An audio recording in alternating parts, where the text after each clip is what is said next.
ረዲየላሁ ዐንሁ የታላቅነት ስብዕና በዋናነት የሚጀምረው በ38 ዓመታቸው መሆኑ ግልጽ ነው። ከዚህ ሁኔታ አንድ ቁም ነገር መቅሰም እንችላለን። ይኸውም በተለይ ወጣቱ። አሰላሙ አለይኩም ወረህመቱላሂ ወበረካቱህ። ውድና የተከበራችሁ የሙአዝ ቤተሰቦች ሰላም፣ እንዴት ናችሁ? ኢንሻአላህ ዛሬ ይዤላችሁ የመጣሁት ታላቁን የሰሃባ የአቡበክር ሲዲቅ ታሪክ ኢንሻአላህ። ቢስሚላህ አልሐምዱሊላህ ረቢል ዓለሚን ወሰላቱ ወሰላሙ ዐላ ረሱሊላህ ሰለላሁ ዐለይሂ ወሰለም። አቡበክር ሲዲቅ ማን ናቸው? ትክክለኛ ስማቸው አብዱላህ ሲሆን ይበልጥ የሚታወቁት ግን አቡበክር በሚለው ቅጽል ስም ነው። ወላጅ አባታቸው ደግሞ አቡ ቁሓፍ ይባላሉ። አቡበክር ረዲየላሁ ዐንሁ አልአቲቅ የሚል የማዕረግ ስምም አላቸው። በዚህ የማዕረግ ስም የሰየሟቸው ነቢዩ ሰለላሁ ዐለይሂ ወሰለም ናቸው። ነፃ የወጣ ማለት ነው ትርጉሙ። በአንድ ወቅት ረሱል ሰለላሁ ዐለይሂ ወሰለም እንዲህ ማለታቸው ተነግሯል። አላህ ከእሳት ነፃ ያወጣውን ሰው ማየት እየፈለገ አቡበክርን ይመልከት ብለዋል።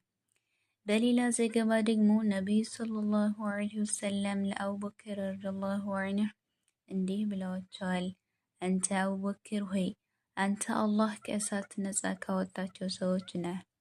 አልአቲቅ በሚል ይጠሩ የነበረው ከእስልምና በፊት ነው ተብሎ ተነግሯል። መልካቸውም ሆነ ምግባራቸው ውብ ስለነበረ በዚህ ማዕረግ ስም ይጠሩ ነበር ተብሎ ይነገራል። በአረብኛ ቋንቋ አንድ መጥፎ ምግባር ያለው ግለሰብ ሙዕቲቅ ተብሎ ይጠራል። ከዚህ በተቃራኒ ያለው ደግሞ አቲቅ ይባላል። የአቡበክር ረዲየላሁ ዐንሁ ስነ ምግባር ግን ምንጊዜም ቢሆን አቲቅ ነበር። እኚህ ታላቅ ሰው አሲዲቅ የሚል የማዕረግ ስምም ነበራቸው። እውነተኛ ማለት ነው። ስያሜውን ለመጀመሪያ ጊዜ ያገኙበት አጋጣሚ ረሱል ሰለላሁ ዐለይሂ ወሰለም በኢስራእና በሚዕራጅ ወደ ሰማያት ላደረጉት ጉዞ መጀመሪያና ከሁሉም ቀድመው ጽኑ እምነታቸውን የገለጹበት እርሳቸው በመሆናቸው ነው። የማለት እስልምናን የተቀበሉበት ነበር። እውነት አምነው በመቀበላቸው እውነተኛ ተባሉ። አሲዲቅ እናታቸውም ኡሙ አልኸይር ይባላሉ። ቢንት ሶኽርም ይባላሉ። ከኢብን አቢ ሩቀም ዱሩል አሩቀም ውስጥ እስልምና ከተቀበሉ የመጀመሪያዎቹ ሷሃቦች ተርታ ይመደባሉ። አባታቸው አቡ ቁሓፍ ግን እስላምን የተቀበሉት ዘግይተው ነበር። አባታቸው ማለት ነው። እስልምናን የተቀበሉት የሰለሙት በእድሜያቸው መጨረሻ መካ በድል በተከፈተች ጊዜ ነው። የአቡበክር ረዲየላሁ ዐንሁ አባት ከዚህ ዓለም በሞት የተለዩት አሲዲቅ ባረፈ በ6ኛ ወር ነበር። ሲሞቱም የ96 ዓመት አዛውንት ነበሩ። የአሲዲቅ የዘር ግንድ አቡበክር የበኒ ተይም ጎሳ አባል ሲሆኑ ቢን ተይም ደግሞ የቁረይሽ ጎሳዎች ውስጥ ዋነኛው ነው። ከነቢዩ ሰለላሁ ዐለይሂ ወሰለም ጋር በ6ኛ አያታቸው በሙራ ቢን ከዓብ አማካኝነትም ይዛመዳሉ። ጎሳዎቻቸው ቢን ተሚሞች ለማስፈጸም አስቸጋሪ የነበረውን አልመጋሪሞ እና አልዲያት መቆጮ እና የደም ካሳ የተባለው ማህበራዊ ክንውን ያስፈጽሙ ነበር። ሰይድ አቡበክር ረዲየላሁ ዐንሁ ከእስልምና በፊት ከላይ የተጠቀሱትን ጉዳዮች ከሚያስፈጽሙ 10 ሰዎች ውስጥ ዋነኛው ነበሩ። ውልደታቸው አቡበክር አሲዲቅ ረዲየላሁ ዐንሁ የተወለዱበት ከአመል ፊል የዝሆን ዓመት 2 ዓመት ከ7 ወር በኋላ ነበር። ከረሱል ዐለይሂ ሰላቱ ወሰላም በሁለት ዓመታት ያንሳሉ። ነቢዩ ሰለላሁ ዐለይሂ ወሰለም ለነቢይነት ማዕረግ ሲበቁ አቡበክር አስሲዲቅ ረዲየላሁ ዐንሁ 38 ዓመታት ወጣት ነበሩ። አንድ ወሳኝ የሆነ ነገር ልጠቁማችሁ።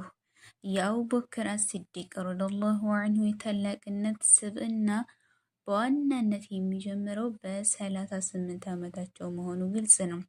ከዚህ ሁኔታ አንድ ቁም ነገር መቅሰም እንችላለን። ይኸውም በተለይ ወጣቶች ወደ ጉልማሳነት እድሜ ተጠግቻለሁ ብለው ጊዜ አልፏል በሚል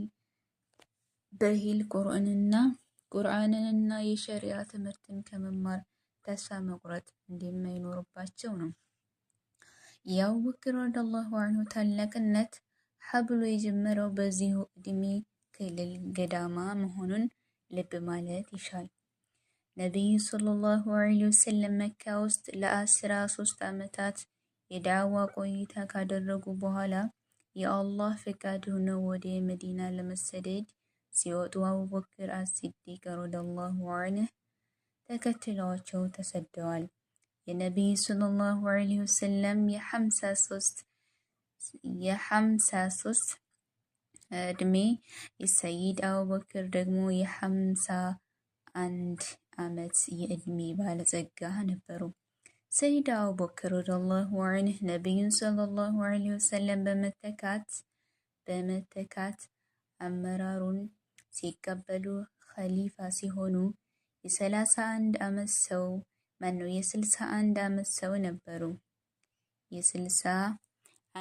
ሰው ነበሩ። ከሁለት ዓመታት በላይም ሙስሊሞችን በመምራት ኸሊፋ ሆነው ቆይተዋል።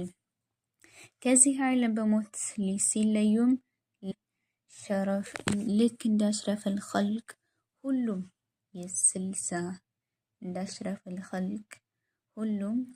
የ63 ዓመታት አዛውንት ነበሩ። ሕይወታቸው ያለፈችውም ልክ እንደ ረሱል ሰለላሁ ዐለይሂ ወሰለም ሁሉ ሰኞ ዕለት ነበረ።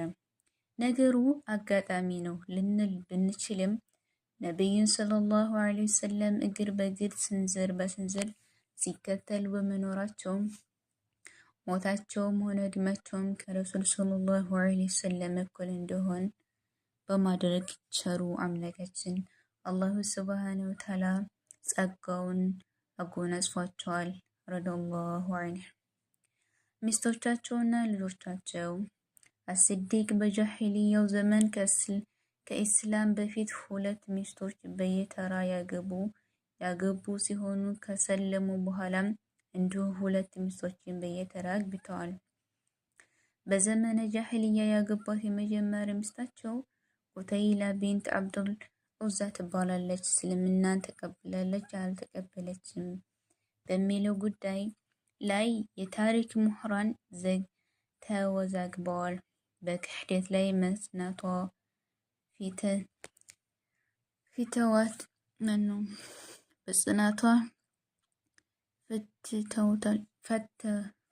ፈትተውታል።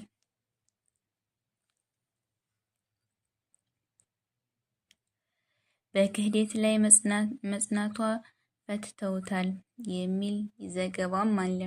ይህም ሆኖ በትዳር ሕይወታቸው ወቅት አብዱላህ ቢን አቡበክር የሚባል ልጅ ወልዳላቸዋለች። አብዱላህ የሰይድ አቡበክር ረዲየላሁ ዐንሁ በኩር ልጅ መሆናቸው ነው።